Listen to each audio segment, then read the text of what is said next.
이 대통령의 공직선거법 위반 사건 파기환송심 재판이 사실상 무기한 연기됐습니다. 법원이 헌법 84조를 언급한 건데 정치권에선 공방이 일고 있습니다. 한편 국민의힘 의원총회는 난상 토론 끝에 결론 없이 종료됐는데요. 조현삼 더불어민주당 정책위 부의장, 이준우 국민의힘 대변인 두 분과 자세한 이야기 나눠보겠습니다. 어서 오십시오. 예, 안녕하십니까. 이재명 대통령이 취임하고 리얼미터에서 진행한 첫 번째 여론조사 결과가 오늘 나왔습니다. 오늘 이 여론조사 결과부터 살펴보도록 하겠습니다. 먼저 이 대통령이 국정 수행을 잘할 것이냐 묻는 질문에는 58.2%가 잘할 것이라는 답을 했고요.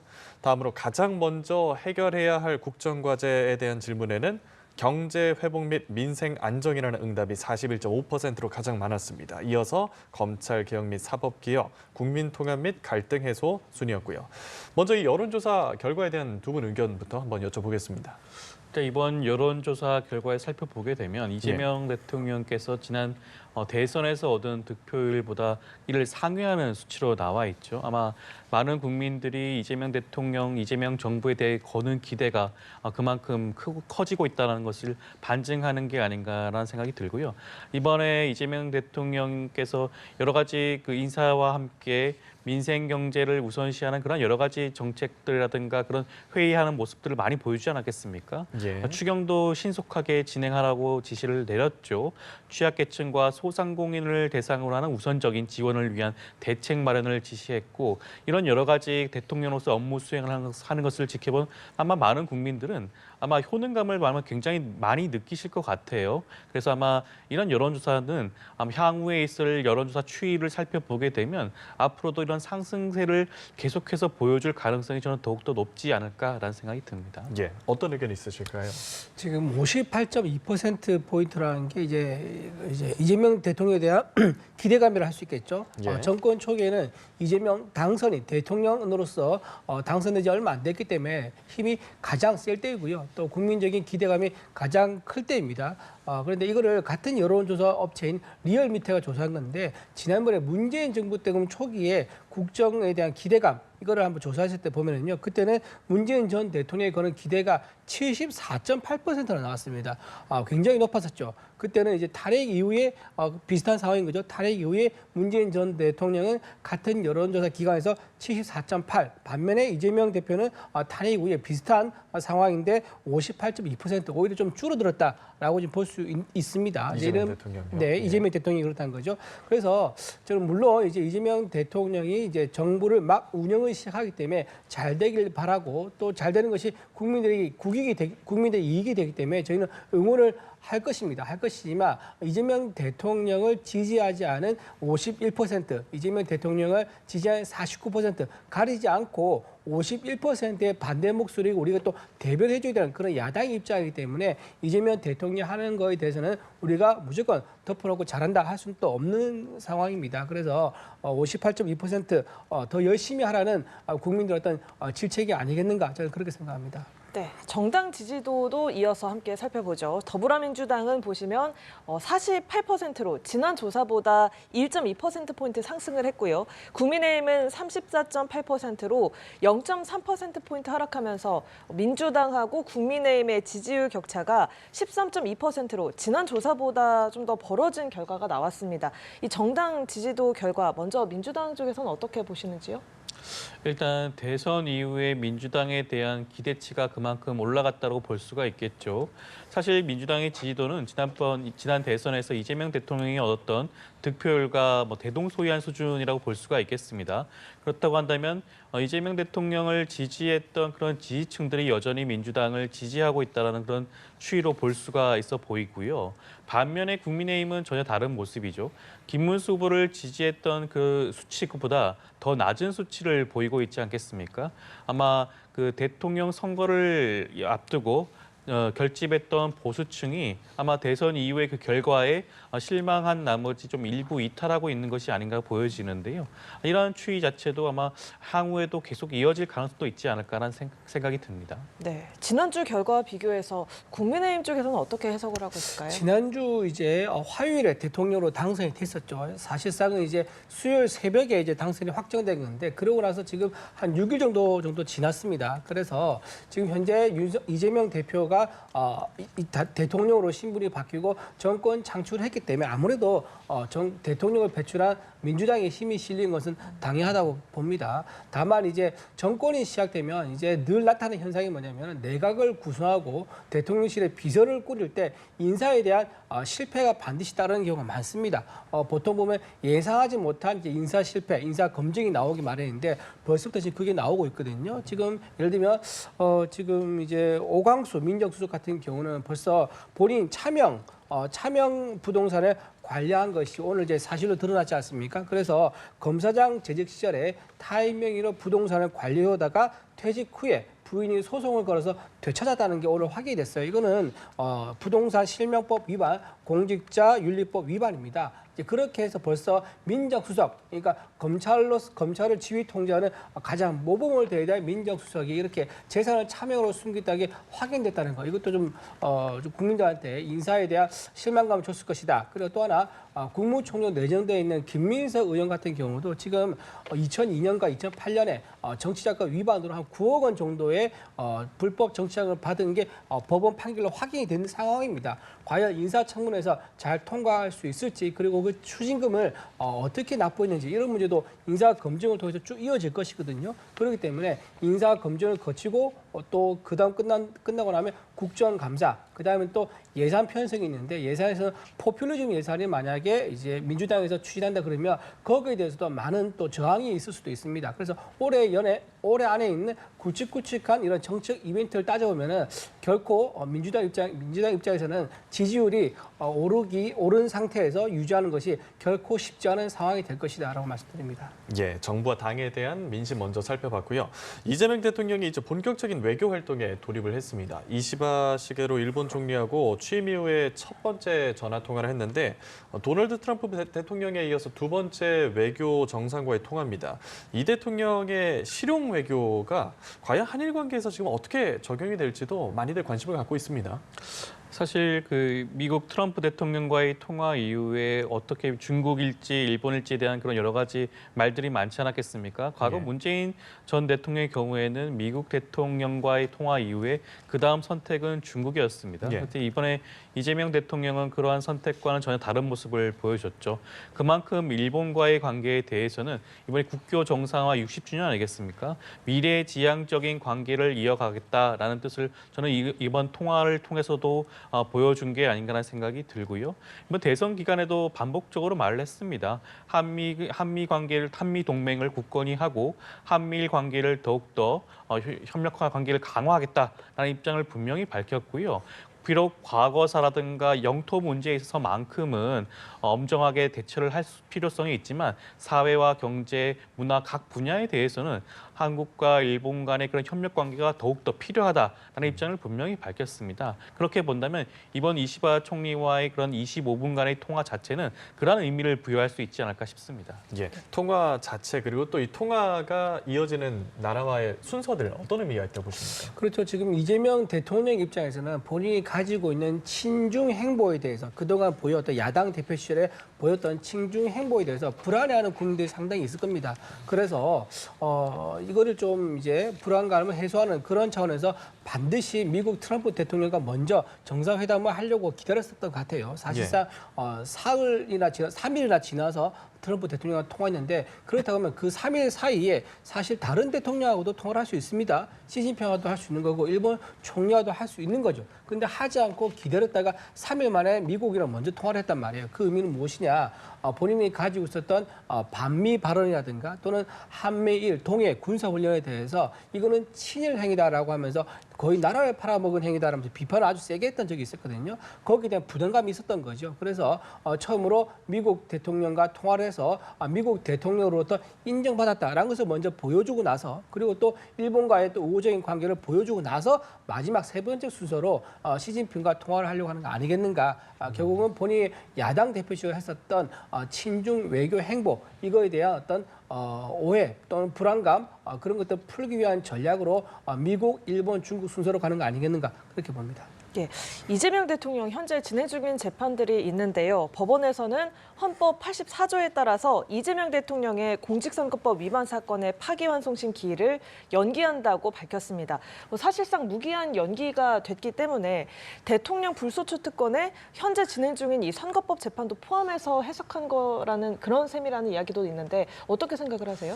일단 파기환송심 사건은 무기한 연기라고 표현하기 좀 그렇고요. 이재명 대통령 임기까지 중지하겠다라는 그런 입장이죠. 추후 지정 결정을 내렸는데 저는 이런 조치가 굉장히 적절하다고 보여집니다. 지금까지 헌법 84조를 둘러싼 그런 일부 논란이 좀 있지 않았겠습니까? 헌법 84조가 정하고 있는 것은 불소추 특권이죠. 대통령의 그런 국정 수반으로서 역할을 수행하기 위해서는 내란죄와 외환죄를 제외하고는 소추당하지 않는다. 그 소추에는 재판과 공소 유지가 당연히 포함이 되는 겁니다. 그럼에도 불구하고 일각에서는 여기에 대한 이론을 제기를 하고 했죠. 여기에 대해서 일단 서울고등법원이 분명히 입장을 밝힌 것에 대해서는 충분히 굉장히 적절했다는 말씀을 좀 드리고 싶고요.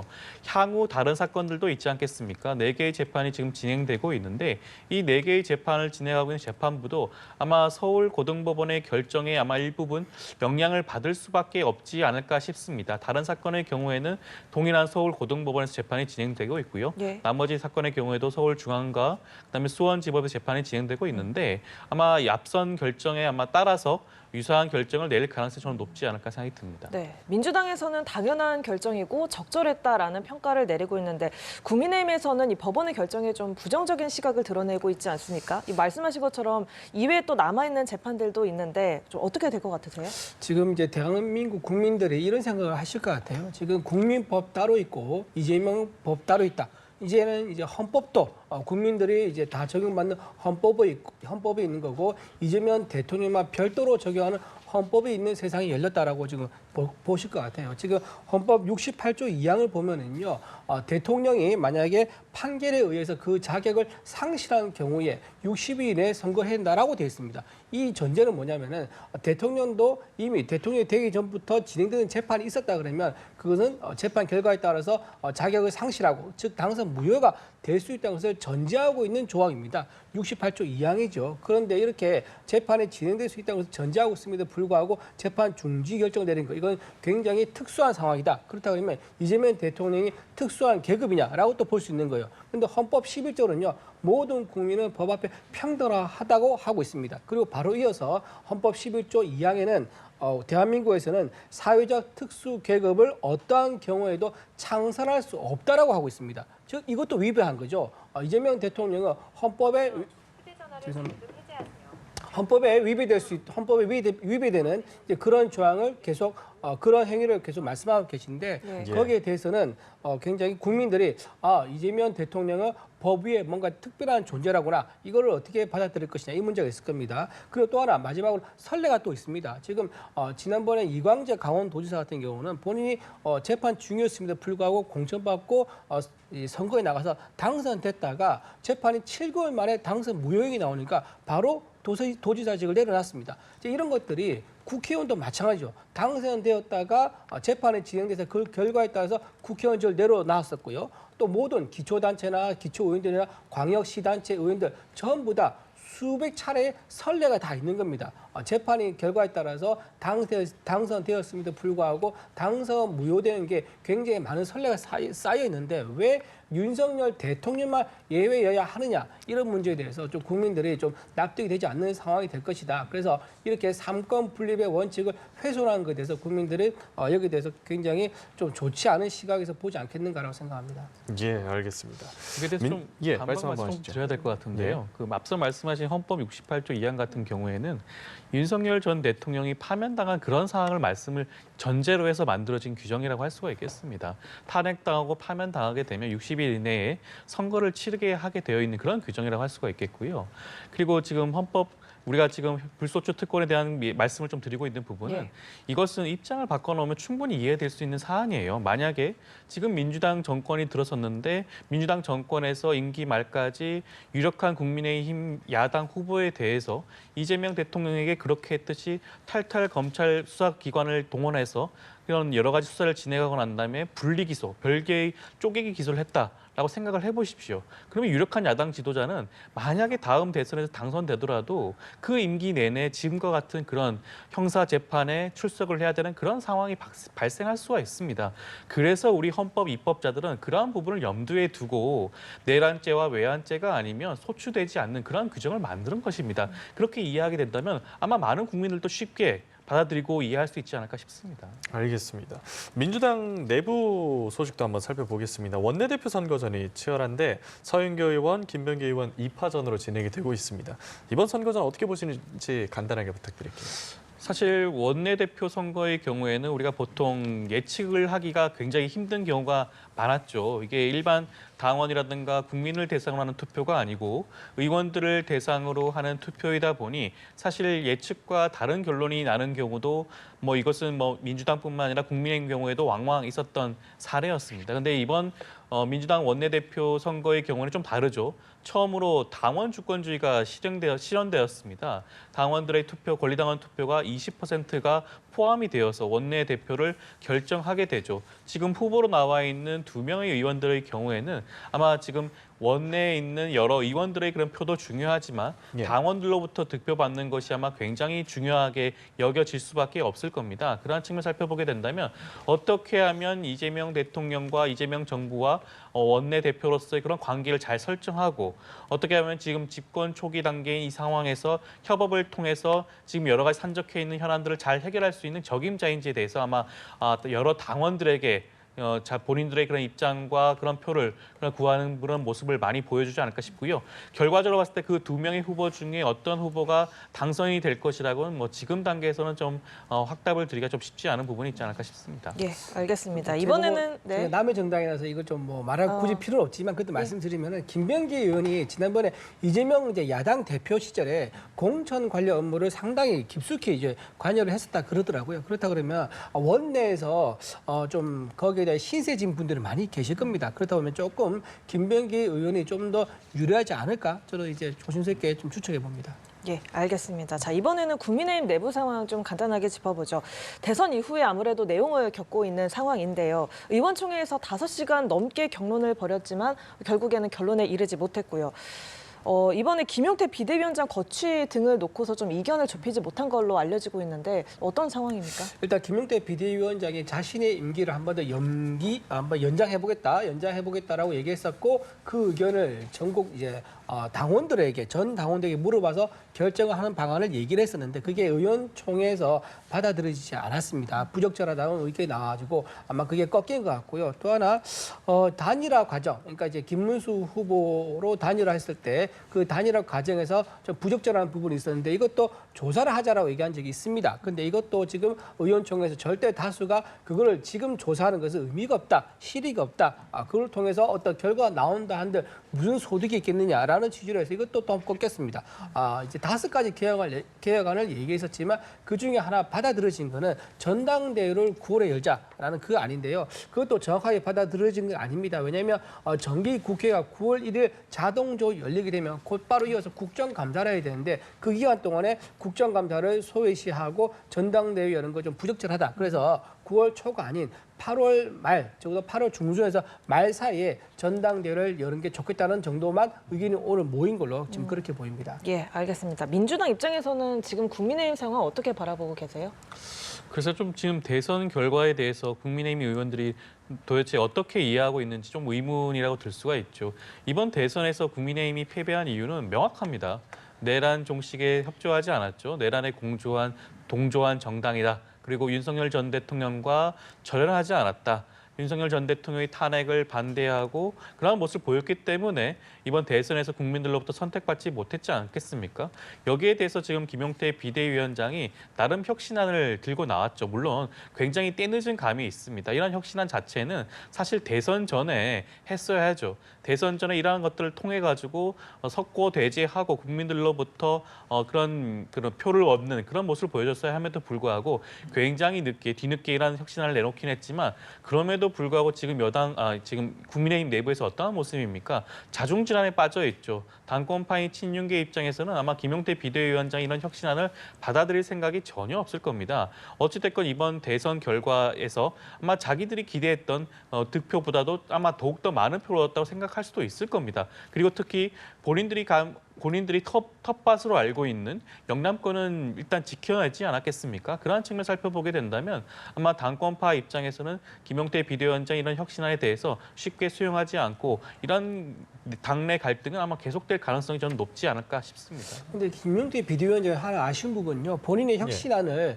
이렇게 서둘러서 꺼낼 필요가 있었는가 생각이 듭니다. 왜냐하면 16일이죠. 다음 주 월요일에 원내대표 결정이 나거든요. 그러면 원내대표와 상의해서 원내대표한테 본인 임기를 한 번 더 연장할 수 있는 거, 그걸 맡길 수가 있어요. 원내대표가 결정을 할 수 있는 거고요. 그렇지 않다 그러면 혁신안에 대해서도 좀 조정을 해가지고 조정된 그런 혁신안을 낼 수가 있는데 그러지 않고 본인이 먼저 내질러서 그거에 대해서 전체 의원총회에서 반대 의견이 더 많이 나오게 만든 상황, 이 자체가 좀 부적절했다. 그러니까 원내대표가 결정되고 나면 원내대표가 이제 비대위원장을 재신임하든지 아니면 이제 그 6월 30일까지 임기를 마치고 원내대표가 대행 체제로 가서 전당대회를 치르든지 이런 부분을 함께 논의했었으면 아마도 의원총회에서 좀 더 김용태 비대위원장에 대한 의견이라든가 입장 이런 것들이 좀 더 수용이 잘 됐을 건데 너무 앞서서 얘기를 한 부분이 조금 실리기한 면이 있다라고 저는 생각합니다. 예, 알겠습니다. 오늘 이준우 국민의힘 대변인, 조현삼 더불어민주당 정책위 부의장 두 분과 함께